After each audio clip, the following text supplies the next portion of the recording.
The fact that Hasbro and Wizards of the Coast want 25% of any project that makes more than $750,000 using the OGL and the SRD just goes to show you the level of greed here and the fact that they just apparently want to completely stomp out Homebrew entirely.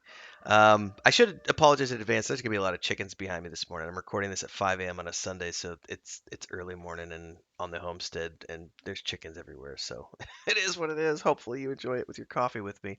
Anyway, um, so this is confirmed, by the way. This isn't, this is part of the leak, and a lot of people have said, "Oh, we can't confirm anything from the leak." They've taken it all down. They've issued the takedown notices, everything else. But we have the head of gaming for Kickstarter himself on Twitter, John Ritter, talking about the fact that he says Kickstarter was contacted after Wizards of the Coast decided to make the changes to the open game license. So we felt the best move was to advocate for creators, which we did.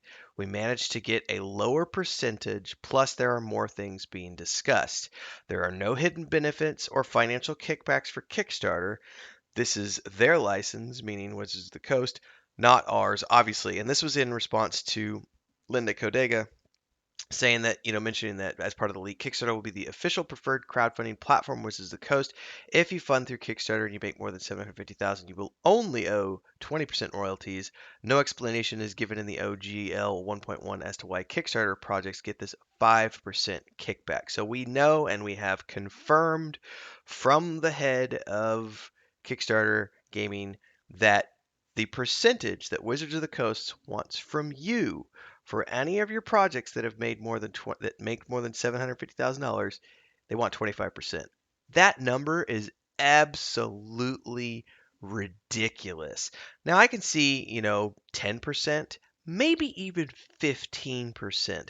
But the reality is that the OGL and the SRD are not this is the thing that boggles my mind. When you look at what most homebrew projects are, they are, like I said, this is why I say the 15%. They are 85, 90% lore, backgrounds, unique classes, unique magic systems, and incredibly detailed worlds with their own unique backstories. And I don't mean backgrounds here, I mean actual backstories for the world, the actual universe, the gods, the religions, the economy, the politics, everything else that's going on, unique races. Oh, I'm sorry, we're not allowed to say that anymore. We have to say peoples.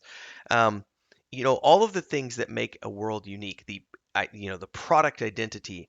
I would argue that 85 to 90% of any homebrew product is that. It's the product identity. And only 10%, if 15%, if that, are made up of the actual rules. And that being, the things that you use from the open game license. As an example, I don't want to spend 6 months of my time creating a huge spell list. So I just use the spell list that's provided in the SRD. And with the Open Gaming license, I could do that before without any issues. And as a result, okay, cool. Now I have this really big list of spells that are generic because, again, I can't use their product identity. I can only use the things that aren't related to Forgotten Realms, Dragonlance, so on and so forth. Um, so I can only use the generic stuff, fireball, magic missile, things of that nature. Um, and as terms of classes go, we can use all the generic classes, and these are all the things that are predefined. So it's a template, is what it is. It's a template that allows me to copy and paste over, and it saves me time, and I don't have to go out there and create a huge list of spells or a huge list of classes. But everything else, as far as rules go, there's really not a lot in the OGL that remember you can't copyright or trademark rules systems. That's not allowed, and they've tried to do that in the past, and they've clearly been told that they can't. So you can't do game mechanics. Game mechanics are open to everyone. So what really is in the OGL and that SRD that allows, that we can go back and then, well, it's not that much. It's literally just like some spell lists and some class lists and things, and peoples, races that we could just kind of copy and paste over as a template and use that as sort of the foundation layer for everything else that we, being homebrew creators, then go on and do. It's never been required, but it was just a way to say, you know what, this is a quick and easy way for me to get a source book up and going, get a world up and going for people to play in without having to go out there and create a whole bunch of spells and classes and everything else. But those do not represent 25% of, I would argue, any homebrew campaign, because most homebrew is all about the uniqueness of that world. That's why it's a homebrew world. That's why they're choosing that world as opposed to playing in, Forgotten Realms or Dragonlance. They're playing in their own world because it has its own unique magic system, its own unique world, lore, gods, pantheon, whatever. You've got all that stuff, and that's the product identity that makes it unique. The idea that they want 25% of your of your money if you make more than $750,000 is ridiculous. I feel like this is extremely punitive. And I don't know if this would fly if it was ever taken to court, but that's a different subject matter. Again, I'm not a legal expert. I have reasoning for believing that. But here's the thing I really wanted to talk about today, because I'm like 6 minutes in and all I've done is rant about, product identity and the percentages and everything else. Here's why it's going to be completely unfeasible, and this is why I think that that's their goal, is to try to strangle homebrew and kill it completely, because they want everyone using only official D&D products. Um, if you've ever run a Kickstarter or ever been associated with a Kickstarter, any Kickstarter you do, right off the top, you're going to just take 50% of whatever you get through Kickstarter, and you don't get to touch that money. That's a minimum that you just don't get to touch. It's going to be slightly different for every Kickstarter, but the reality is that between Kickstarter fees, payment processing fees, and taxes, you're going to lose 50% of everything that comes in from a Kickstarter or any crowdfunding campaign. 50% is gone. You can't touch it. That's earmarked for business expenses. Then the reality is that could go higher because you might have licensing fees associated with whatever you're doing. You might have, if you're doing a game as an example, you might be buying assets from a Unity store, Unreal store, whatever. But 50% of that is gone. The remaining 50% is what you as a creator have to work with in terms of paying contractors and artists to do the work that needs to be done to get the product to the finish line. That was hard to do before, unless you were running Kickstarters that generated a few $1,000,000, because you had enough, fluff in there to kind of, manage a little bit better. But if you were right on the money, for like a, $750,000 campaign, you know, there's a huge chunk of that money that's gone already, and then what you're left with is what's needed to actually produce the product. Now, and again, we don't know the numbers. John Ritter, somebody asked him the question here. I'm going to find it here real quick. Um, is the 750K before or after Kickstarter transaction percentage is deducted? John Ritter says, I have no idea, and neither will anyone else until Wizard releases a final version. So even he doesn't know whether Wizards is going to want their 25% cut, or in this case, 20% cut, before taxes and processing fees. Are they taking it off the gross, or are they going to take it off the net? Either way, the fact that they're taking 25%, in my mind, showcases the fact that they don't care about homebrew at all, and they just want to strangle it and kill it and get every penny that they can out of every project, which blows my mind considering how much good homebrew has done to bring. Think about it this way. Um, Critical Role, and this is just the biggest name I can think of off the top of my head. Critical Role was a homebrew campaign that started off in Pathfinder and then switched over to 5th edition when they decided to start live streaming it. That's a homebrew campaign. Think about that for a minute. And they sold a homebrew book associated with that as well. But let's just think about that for a minute. Their campaign was a homebrew campaign, but it was set in the 5th edition world. They are one of several big streaming platforms that had homebrew settings that they used to stream, even though they were using the 5th edition rule set. And those streaming channels, those big, big streamers, made Dungeons and Dragons famous today. They took it from being a nerd thing that only nerds did to being a thing that, oh, actors are doing this. Oh, what? We've got Joe Manganiello and all these other guys out there. I may have butchered his last name. You know who I'm talking about. You got all these famous actors now. We got the kids from Stranger Things. Like everybody's doing D&D these days.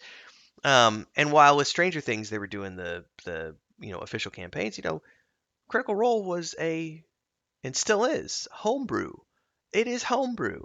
So the fact that these guys want to come in, that Wizards of the Coast want to come in and take 25%, I think at this point it's very clear and evident that they're only targeting big fish. Specifically, I think they're going after Pathfinder because they're trying to make this retroactive. They're trying to say that the OGL 1.1 eliminates the previous versions and that's all illegal now and bootlegged, and so those people are going to owe us money as well. It's This is proving to be something that looks like it could get very, very ugly in the coming weeks and months. I don't And again, there have been the rumors that they're just doing this to make a big public outcry, and then they're going to walk it back so that they can look like the good guys when they make the statement about, oh, you guys are right. We went too far. We'll listen. Yeah, well, we're listening to you. We're going to make it right. You know, I don't know. Whatever. I don't want to be a conspiracy theorist, but 25% is huge. It's going to be impossible for any new creators to go to Kickstarter and actually, or any crowdfunding platform, and create new projects using the OGL 1.1 because 25% it literally makes it impossible, because it doesn't matter if they're taking off the front end or the back end, knowing that you automatically have 50% off the top that gets burned up by taxes and processing fees and the platform fees and everything else. And then what you were left with was the 50% that you could do something with. Now that number is being cut in half, and you're only going to have 25% of that total. So if you raise $1 million and 50% is gone because of taxes and operating costs, and 25% goes to Wizards of the Coast, you're left with 250,000. $250,000 to do what? You pitched. Here's the thing: you pitched $1 million product on the platform because you needed X amount of dollars. Now people are going to have to pitch bigger.